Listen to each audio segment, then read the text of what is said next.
I am Tommy M. Rosalia. I am Maria Alex Simon G. Albao.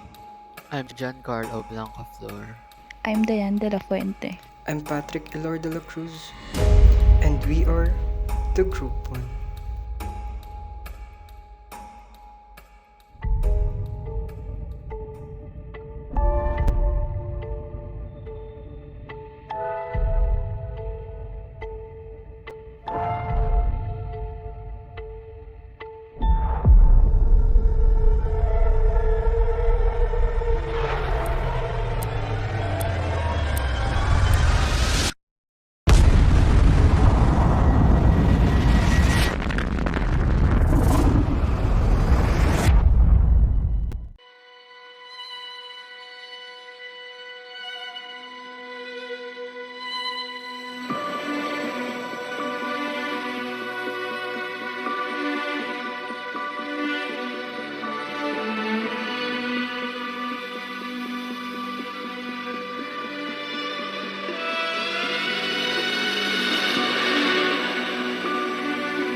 The Internet.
World Wide Web. Si Claude E. Shannon ay isang mathematician, electrical engineer, at cryptographer. Kilala siya bilang Father of Information Theory. And at the age of 32, siya ay nakapag-publish ng landmark papers or influential papers na A Mathematical Theory of Communication. The Internet is a worldwide system of interconnected network that facilitate data transmission among innumerable computers.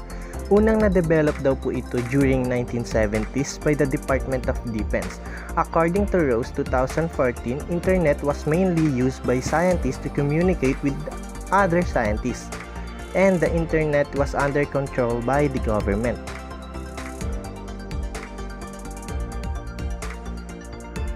Early problem faced by internet was user speed. So, nung una pa lang, hindi pa ganun ka-develop and ka-advance yung mga features sa internet. Kaya may mga companies na nag-develop ng fiber optic cables na nag-aalaw ng mas madaming information na ma-receive at ng microprocessors na nag-aalaw naman sa computer na mas mabilis na ma-process yung mga incoming signals.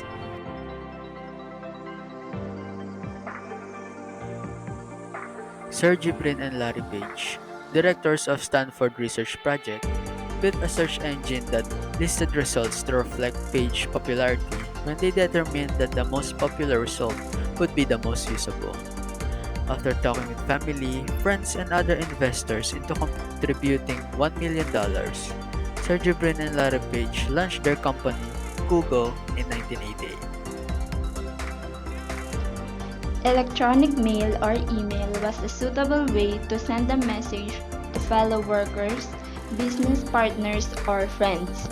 Nakadiscover sila ng bagong paraan para mas mapadali ang pakikipag-communicate, katulad na lang ng paggamit ng electronic mail or email.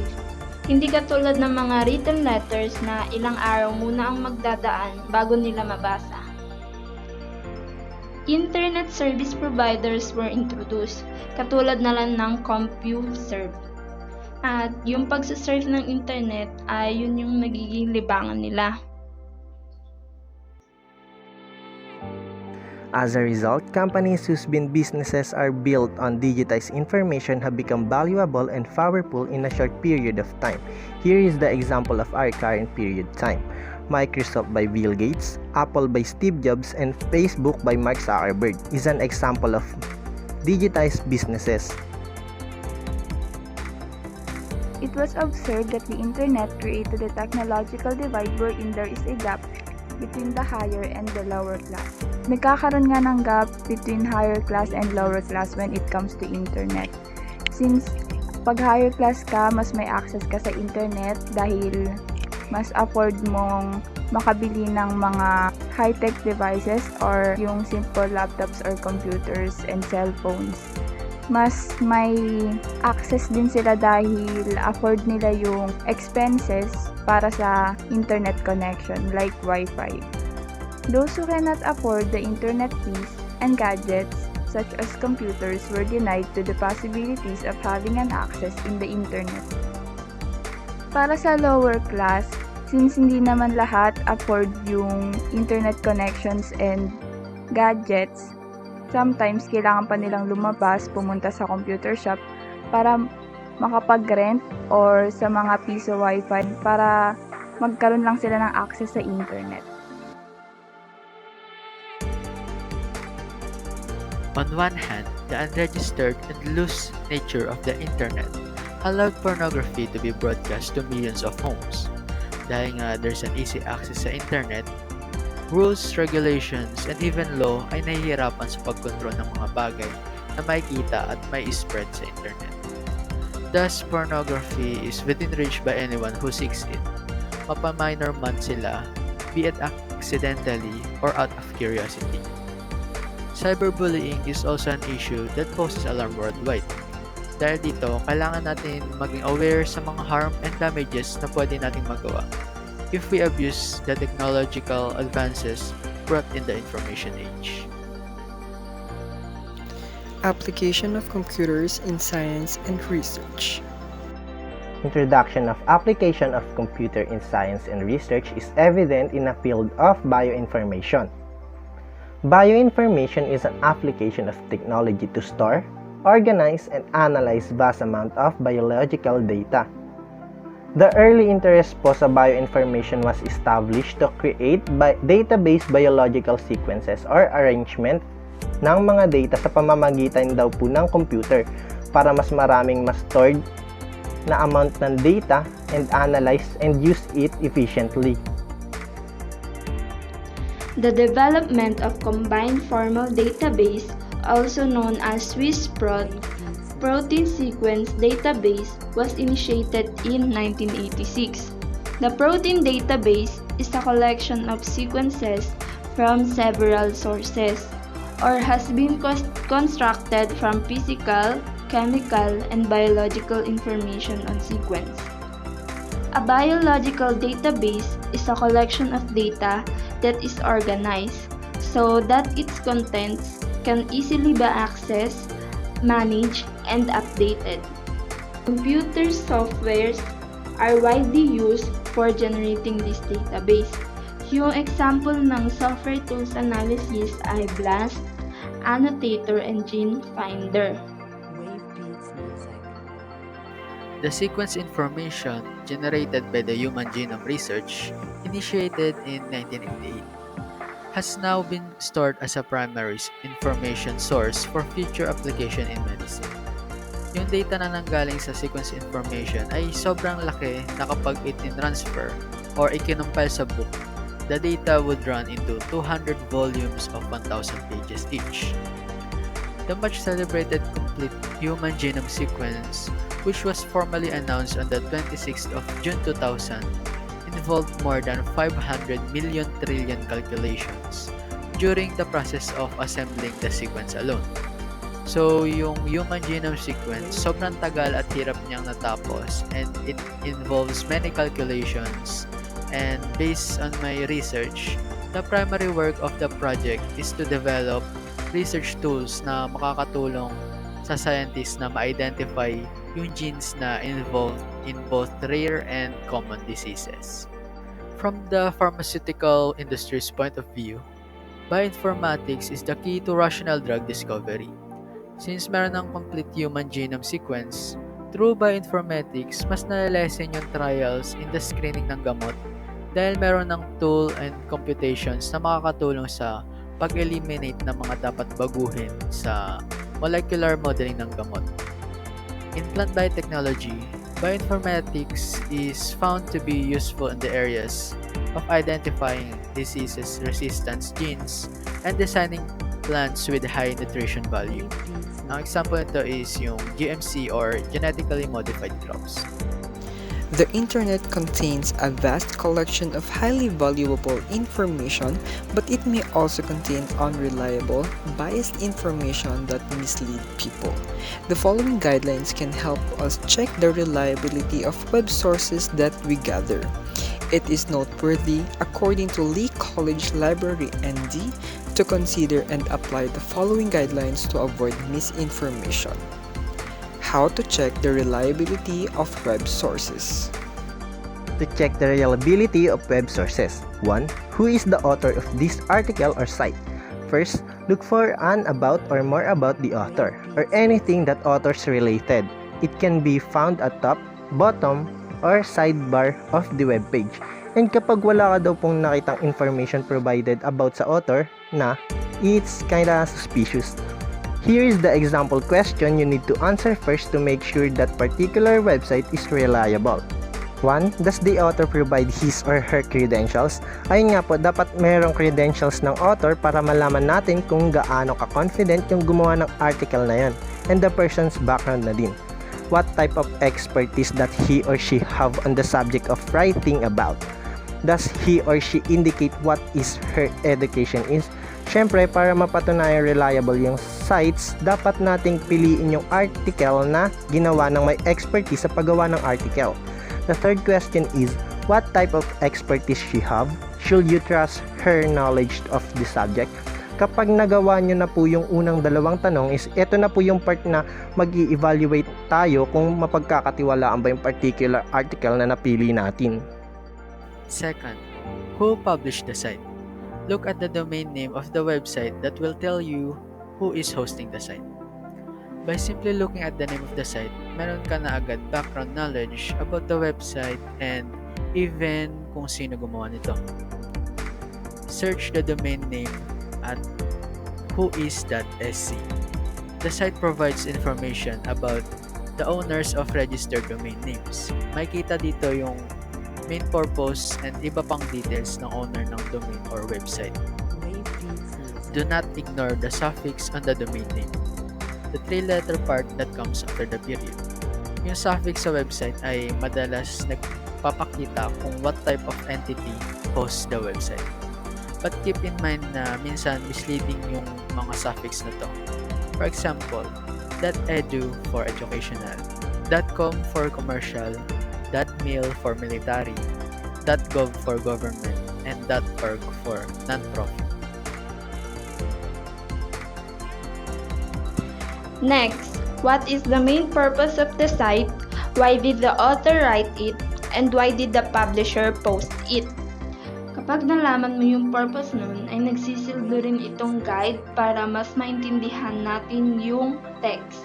Dapat sa text, katulad na lang ng binabanggit kung ano yung product or ano yung general information ng topic. Fourth, who is the intended audience? It's very important for us to know kung sino ba yung mga target audiences ng isang particular na article. Kasi hindi naman lahat ng article ay applicable sa lahat ng bagay or sa atin individually. There are some guide questions to determine kung para saan ba yung isang article. First is yung article ba is for scholars or the general public. Next, which age group it is written for. Siyempre, kailangan natin malaman yung mga age restrictions kasi merong mga sensitive topics na pwedeng laman ng isang article. Next is it aimed at people from a particular geographic area? And lastly, does the article aimed at members of a particular profession or with specific training?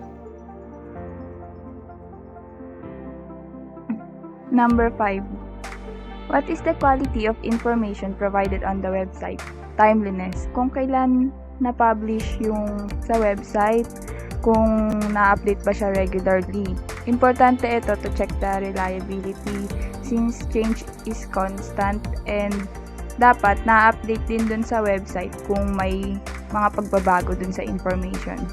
Does the author cite sources? Kailangan chine-check din natin kung may sources ba na sinite dun at kung reliable din ba yung sources na sinite ng author dun sa website. What type of other sites does the website link to?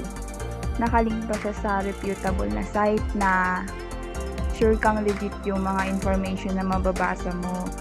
Ganun. What types of sites link to the website you are evaluating? Is the website being cited by others? Reliable ba siya? Legit ba siya? Ginagamit din ba siya ng ibang website? Para malaman mo kung legit nga ba yung informations na nakapaloob dun sa website na tinitignan mo. Examples of useful and reliable web sources. First is AFA, or Alzheimer's Foundation of America.